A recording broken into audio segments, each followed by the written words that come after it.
Here's your WNEM TV5 News Update. Good evening, everyone. I'm Chet Davis, and here's a look at the top stories we're following tonight. A Tuscola County parent convicted for murdering his child. A jury found Brian Ellswick guilty on 5 charges, including child abuse and homicide. Back in February of last year, deputies were called to an Ellington Township home for a 1-year-old child that was possibly not breathing. Investigators say the deputy immediately saw signs of possible neglect or abuse. The child was taken to a hospital in Saginaw and later airlifted to a higher-level trauma center where they died from their injuries. The Tuscola County Prosecutor's Office said the child suffered a traumatic head injury. During the investigation, parents and family members were interviewed before the 26-year-old father was arrested. He's scheduled for sentencing on May 22nd. A former member of the Saginaw County Sheriff's Office has pleaded guilty to charges involving sex crimes against a child. State police say prior to 2009, Ronald Belko sexually abused young boys for years in Saginaw and Sheboygan counties. The Saginaw County Undersheriff said Belko was a member of the Sheriff's Support Unit from 1993 to 2021. The Undersheriff said Belko was asked to leave the Sheriff's Office because he wasn't showing up for details or meetings, and they didn't know of the allegations until state police informed them of the investigation. His sentencing is scheduled for June 2nd.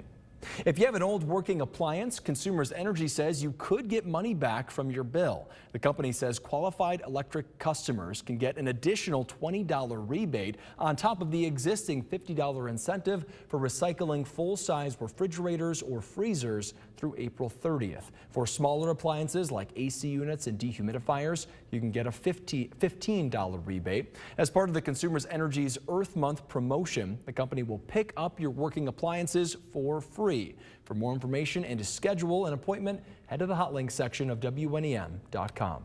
Now here's Chris with your first alert forecast. Chet, we've got a chance for a pretty nice weekend across mid-Michigan and would expect at least some cloud cover Saturday morning before things get brighter during the second half of the day. Sunday looks pretty great. Temperatures tonight expected to be in the low to mid 40s with chances for 50s farther to the south. As we go through tonight, we expect mostly dry conditions. There have been a few showers showing up on radar. Not convinced much of it's been reaching the ground. If it is likely very light and really shouldn't cause too much of an issue this evening, but plenty of rain off to our west that we'll have to watch for tomorrow. Your hour-by-hour forecast through tonight shows quiet conditions, and I think we keep that going for most of tomorrow. There will be a chance for some showers and thunderstorms primarily around the Bay region into the Thumb and southward through the first half of tomorrow afternoon and evening. It looks like those are the areas that have the best chance, though we do have a chance elsewhere, and then those will be the best areas for some locally heavy rainfall and perhaps some gusty winds. Those move out and will taper off gradually through the rest of the night before eventually getting to that weekend. As far as your rainfall amounts, I think some of those southeastern areas could pick up a quick ½ inch or maybe an inch of rain. Doesn't look like it's going to be something that's going to linger for too long, and then lighter amounts will be possible farther to the north and west. Highs on Friday, upper 60s to mid 70s farther to the south and east, and then we've got 50s to mid 60s farther to the north. Your TV5 First Alert 7-day forecast shows temperatures will be in the 70s early next week. Our next best chance for showers and storms comes on Tuesday.